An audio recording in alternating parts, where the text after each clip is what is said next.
Welcome everybody to the first session of Mapping Archaeology in Greece and Asia, to this first session of a wonderful conference and array of papers for today.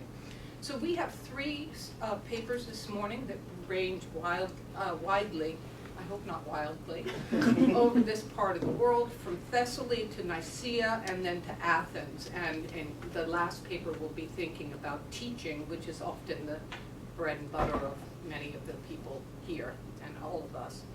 And thanks to the aim of this conference and the talents of our speakers, we'll all become much more familiar with the location and view sheds and changing topography and topographical evidence for each of these locations. And I'm really looking forward to it all and exploring it with all of you. Let me now introduce the speakers of the first paper. And the first paper will be the Terra Incognita of Athamania in Classical Antiquity. This is the result of a fruitful collaboration of two scholars, and Dr. Morgan Viroda and Dr. Maria Kopsachelli. I wrote it down on the other page, but not here. Dr. Rodi has a doctorate in history from Oxford, with a wide background that ranges from archaeological field work from the 90s to conservation, from international framework for heritage to urban and architectural history. And some of his more recent work turns to Byzantine studies, but this paper is going to be exploring an earlier period. His collaborator is Maria Kopsachelli, whose PhD also comes from Oxford, and she has a thesis on Hellenistic palaces and elite residences. She has a number of publications, and she's helped to create and maintain the webpage of the project Beyond the Borders, the history and archaeology of northern Greece. She's participated in many different excavations, including in Hadrianopolis, Albania. I'm wearing my Hadrian watch in honor of that today.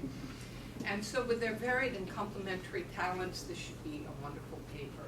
Please come on up. Thank you very much for the introduction, and I'd like to thank the organizers of the conference for hosting us here today. It's a great pleasure indeed for us to be here with you today. Before we start, I'd like to, first of all, we need to set this on. PowerPoint down at the bottom. It's already pulled up. Just have to.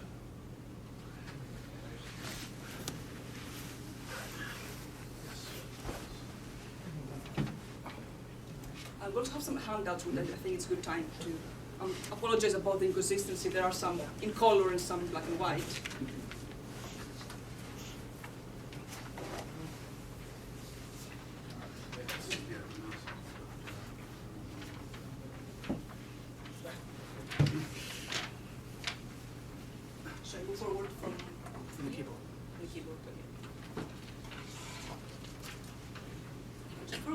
I'd like to draw your attention to this website. It's a website that we have created for the international research collaboration that we have initiated in Oxford. It's about focuses on borderlands and border regions in northwest Greece, especially borderlands between Epirus, Macedon, and Thessaly. And the project we're going to talk to you about today stems from this collaboration. And in the website you will find very useful information about the objectives of the project, our activities, the team, and also some very useful resources like bibliographies and maps, especially about Epirus. Now, a few words about the Athamanians. I am going to speak mostly about the historical background and the archaeological evidence, and then Morgan will present to you, he will speak more about the GIS analysis. So the Athamanians had been an ethnic group of Epirot origins, and at least from the late 2nd millennium BC, they had inhabited the central part of the Pindus range. So we're looking at northwest Greece. It's this area in the box. We are right between southeast Epirus and western Thessaly.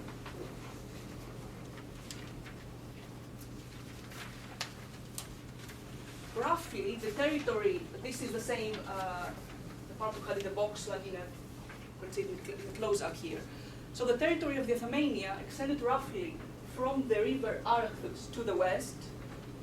It crossed the river Achelos, and it extended to the east as far as about the high ground just above the plain of Thessaly. So we're looking at the area just to the south of the Zumerka Mountains, as this part of the Prince Range is called.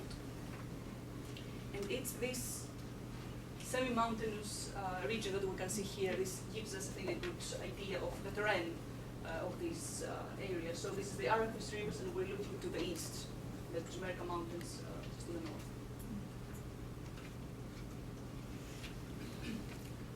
Very little is known about the history of the Athamanians. They are described as being periki of Thessaly, which means a polity adjacent to and dependent in different periods and for different periods of time, a polity adjacent to Thessaly. According to traditional views, the way of life relied heavily on transhumance. The dominant paradigm is one of small-scale economy that relied heavily on small-scale agriculture and pasturage. Overall, Athamania is seen as a rather peripheral part of the Greek world, and as an area that had very little communication with its neighbors. And definitely the fact that this part, when it comes to modern Greece, is one of the poorest parts of modern Greece, and also the fact that there has been very little archaeological research in the region. These are factors that definitely add to this idea of Athamania being backwater in antiquity.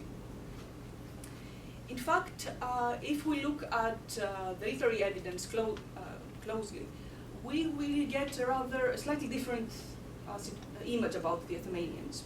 Athamania appears to have been rather a borderland, so a borderland between the polity of Molossians to the northwest, the polis of Ambracia to the southwest, Aetoli and Dolopia to the south and southeast, and the major cities of Thessaly in the east. It is especially in the works of Livy and Polyby, and there are some passages in your hand that I won't get into detail because of time constraints. It's especially in the work of Livy in particular that he describes Athamanians as being excellent commanders of the terrain, which was by all accounts very difficult to cross. Livy and Polyby especially refer to the Athamanians, to the participation of the Athamanians in the Second and Third Macedonian Wars, and they appear to have been indispensable to anyone who wanted to cross this region from the west to the east, but also from the north. So Dodona, the plain of Dodona is to the northwest, and down to the south-southeast towards Aetolia. And we also know that, at least from the 4th century BC, the Athamanians participated in major events and conflicts of the Greek world. For example, the Sacred Wars, the Sacred War against Phokis, and the Lamian War against Macedon. So our research focuses on the western part, if you like, of Athamania, especially around the Arachthus River and its major tributaries. The main question that we're interested in is in what way the archaeological evidence backs this emerging image of Athamania being an in-between, a borderland, rather than the white west of Thessaly. And what we do is to combine the archaeological documentation with GIS analysis, and this is the first step to start reconstructing patterns of habitation and to plot this region on the map. It's interesting to point out that in standard and widely used accounts, usually we see only 6 sites known from archaeology in this area. We have managed, now we are in a good state to be able to plot 27 sites in this area. So I'm talking about this part where you can see the symbols in color.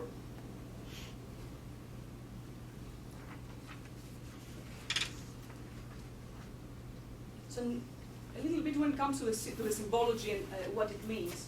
So the majority of the sites, it's the red squares in this map, 16 sites, are what we have classified as fortifications.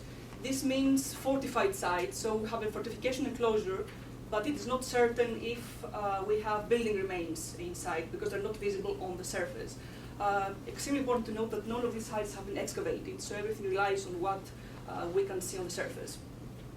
So the first category with the most examples is fortifications. The second one with 6 examples is settlements.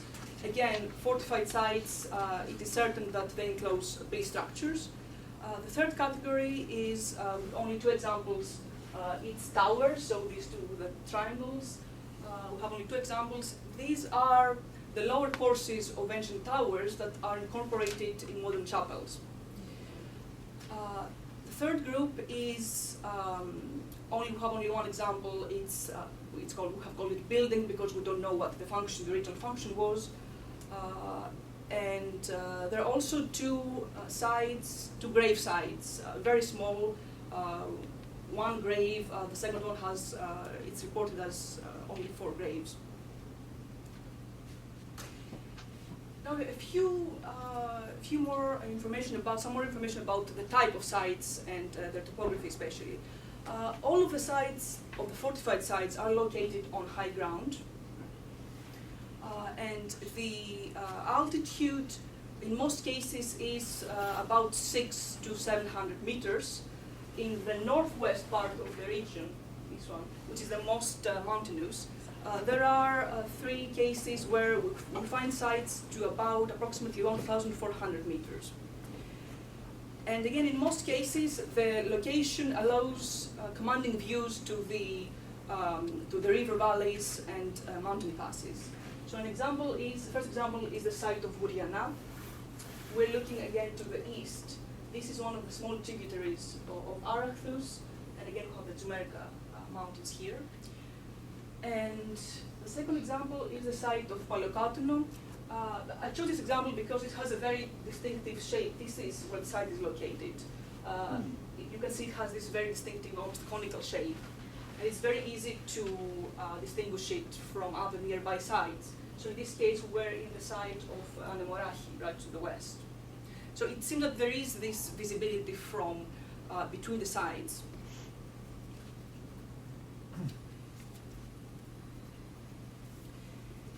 When it comes now to the size of the sites, this is estimated on the basis of the perimeter of the wall, which again, it's in most cases an estimate of the perimeter. Most of the sites are, they measure from about 500 to 700 meters, the perimeter of the wall. There are a few that are larger than this estimate, from about 2 kilometers, 2.6 kilometers, and these are found in the southeast part of the region we're looking at, sites like Mesopyrgos or Castagna, which I think is an interesting observation because they are closer to the passes that led to Aetolia, to the southeast, and they're closer to the second river, the Achelos. And this size, about 2.5 to 2.6 kilometers, it makes them comparable to major urban sites in Thesprotia. So further west in Epirus, sites like Gitana and Elea that were inhabited at least from the 4th century BC.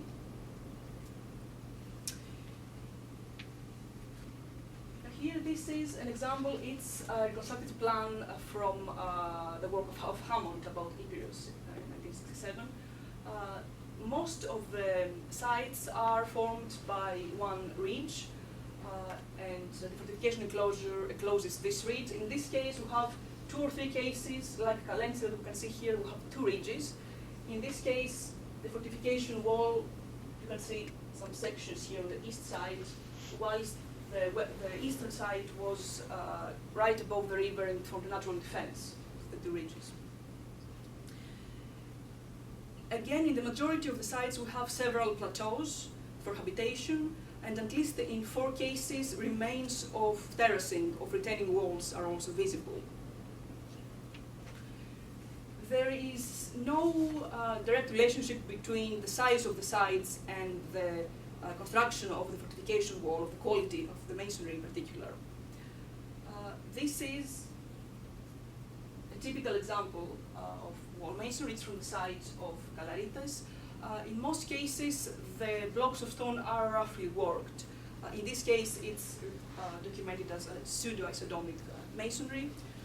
There are other cases where the masonry, the blocks of stone are very roughly worked, like in this case, the side of Valenzico.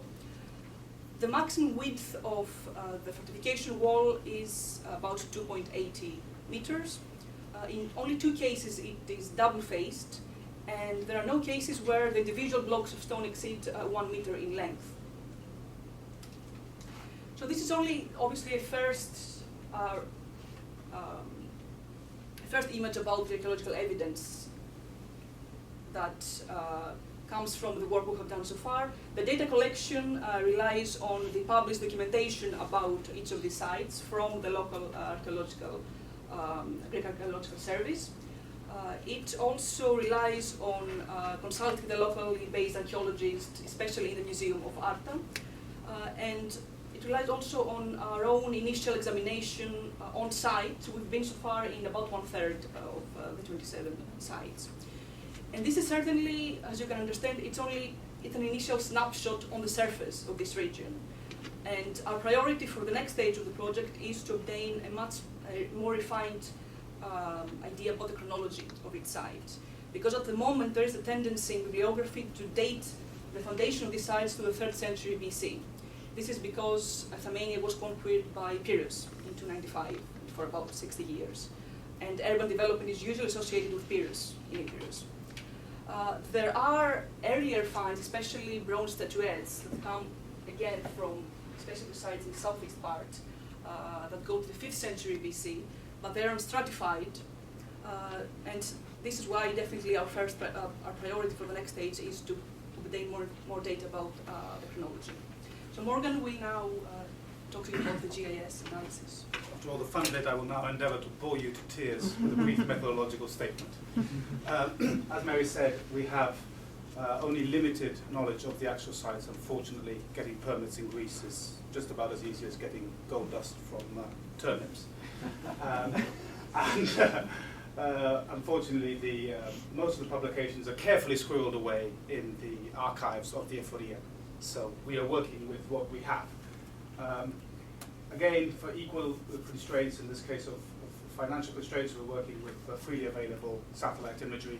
So the granularity is quite high. We're talking about 30 by 30 squares. So this does influence some of our results, as does the fact that, of course, we're dealing with the modern landscape. So we don't really know how ancient agricultural practices would have impacted what we see. At the moment, as you saw from the photos, you're looking at a mainly agricultural landscape with large tracts of forest. If you're talking about visibility and what you can see, well, having some wobbly waving trees in front of you does tend to get in the way. So having said all these things and having made all these assumptions, we are mainly focusing on our so-called fortifications. This was, because it is our largest sample, essentially it is what allows us to do the most work. And the first thing, as was mentioned by the moderator, I'm originally a late Antiquist and a Byzantinist, so when Mary asked me to help her with this, I looked at it and I went, well, that looks like a border to me. This is not an empty space by any means. This is a heavily occupied space. And at a first glance, I thought, well, this is a very structured occupation of space. As Mary said, you're talking about valleys, you're talking about quite high valleys, so inevitably they will see each other, they will see across. So the very first thing, and this is just to walk you briefly through my thought process, was, well, let's see how they take up space. So this is what happens if you take your fortifications and you run T's and polygons, which is basically creating territories, as it were, by working out which is the point at which you switch from being further from one point and closer to another. Obviously, this completely ignores all topography. So please do not take this as in any way an indication of territories of the individual cities, but it does give you an idea of the density of occupation of a space. And that's about as far as I will go. As you can see, the upper reaches of the Araxos River are quite densely occupied. The occupation becomes less dense, and as Mary pointed out, the sites do become bigger as we move down the river system and into the tributary system to the east. I will refer to this whole area as the tributary system for ease of definition. There were many, many rivers and they had many names, and I can't remember. So having said this, it's not entirely surprising. We do know that the Araxos River probably formed, from historical sources, the border between the Molossian and Athamanian polities. I will use polities, not states, and I will use border in a very broad sense. We're not talking about borders as we understand them today. We're talking about areas where polities meet. And I will use polities and not states because these are not states as we understand them today. So not surprisingly, and this border issue does continue south and into the tributary valley system. Here, this is probably for me the most interesting thing, and it's the definition of the rough area of the Athamanian polity. As you can see from these images, there's very little doubt about the area of the upper Araxos River, but there is quite extensive debate about what happens between Athamania and Ambracia. Now this roughly breaks down into two schools, both headed by French scholars, but headed by Greek scholars, but one school operates out of France and the other one out of Greece itself. Now the French school places the border basically on the mountain line of the eastern tributary system.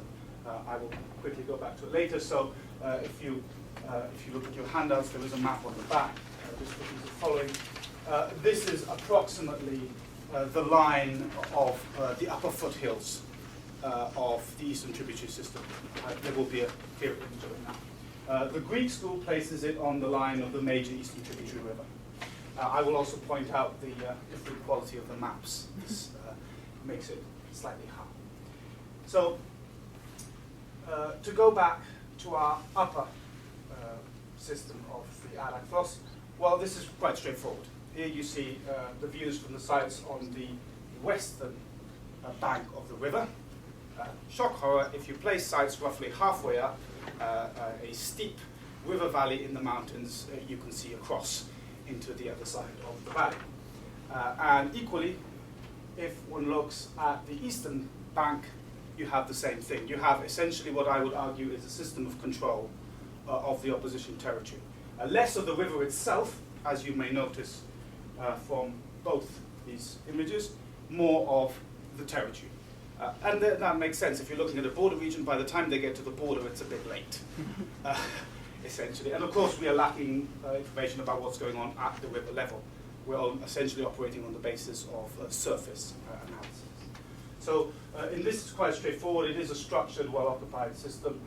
Having refined dates for the individual sites will allow us to refine our analysis much, much further. Again, I have to put this big disclaimer out there. We have general dates for these sites. We don't have specific dates. We don't have sequences of occupation. We don't have anything. If we do get to the south, however, so this area here, and I will refer you back to the image I showed earlier. As I said, the French school places the Ambracian Hora as ending roughly in line with that. Okay? Now, if you look at a map, that can sort of make sense, especially if you consider Athamanian essentially upland farmers and shepherds. The Greek school has it running along this, so the Araxos and the tributary system. Now, I would again bring you back to what Mary mentioned before about this growing image of the Athamanians as the gatekeepers of the passes, as the people who manage passage of goods and people in the east or west passes, down this way, across here. There is a pass across here. It's not visible on the map because I couldn't quite pinpoint it. And there's another one up there, and we have contemporary attestations of people still using these passes. So they're very easily passable. You're talking about a day's walk. Yeah. And what we have here is, oh God. Yes. What we have here is that, in fact, if you look at this cluster of sites here, and I will conclude with this, these sites here are controlling this pass and this area here. Now, I use, again, control in quite a broad sense, but they do have clear visibility over. Whilst, and I have not included them here for ease of interpretation, this group of sites here does concern itself more with this area here. Now, of course, these are but initial attestations, and they're all the flaws of view sheds. You can create artifacts very easily. As you saw from the landscape, though, this is a landscape where terrain and elevation are visibly important. This is not little bumps in the middle of a flat plain. These are big mountains. If you are looking to occupy a space, it's very easy to understand. So ultimately, and in conclusion, what do we have, or we would argue? We have a borderland that is thoroughly and densely occupied. We have a borderland where the occupation is structured. One would almost go as far as saying planned, though I wouldn't go that far at the moment. This is far from the far west or an empty hole of the map. On the contrary, this is clearly a key point in the east-west passage between some thriving and majorly wealthy regions of classical antiquity. Thank you.